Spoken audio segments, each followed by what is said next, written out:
ભરૂચ જિલ્લામાં વરસેલ કમોસમી વરસાદના કારણે ડાંગર, કપાસ સહિતના પાકોમાં નુકસાનની સાથે સુગર ઉદ્યોગ પર પણ પ્રભાવ જોવા મળ્યો છે. પંડવાઈ સુગર ફેક્ટરીનું આશરે 5.50 લાખ ટન શેરડી પિલાણ કાર્ય હાલ સ્થગિત કરાયું છે.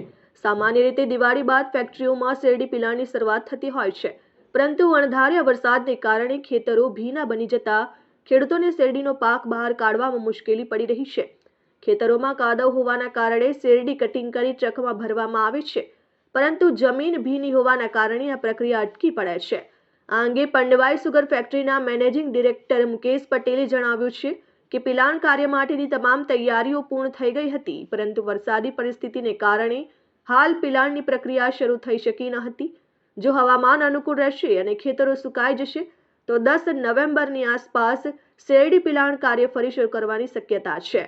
હાલમાં જે આપણા ગુજરાત રાજ્યમાં જે કમોસમી વરસાદ પડ્યો છે અને ખાસ કરીને અમારા જે કાર્ય વિસ્તાર ભરૂચ અને સુરત જિલ્લામાં જે અમારો કાર્ય વિસ્તાર છે એમાં 1.5 થી 2 ઇંચ જેટલો વરસાદ પડ્યો છે, જેને લઈને અમે અમારી જે આગામી પિલાણ સિઝન 25-26 છે તે હાલમાં આ વીકમાં ચાલુ કરવાના હતા, જે હવે લગભગ 7 થી 10 દિવસ લંબાઈ જવાની શક્યતાઓ ઊભી થઈ ગયેલ છે, જેને લઈને અમારું ક્રશિંગ જે ગત વર્ષે 11મી નવેમ્બરે ચાલુ થયેલ હતું એ જ પ્રમાણે આ વર્ષે પણ એની આજુબાજુ ચાલુ થશે એવું અમને અત્યારે લાગી રહ્યું છે.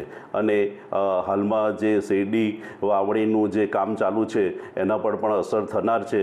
એને લઈને હાલમાં જે નવી શેરડીનું રોપાણ જે ચાલુ હતું તે પણ અત્યારે હાલ પૂરતું અટકશે એવું લાગી રહ્યું છે.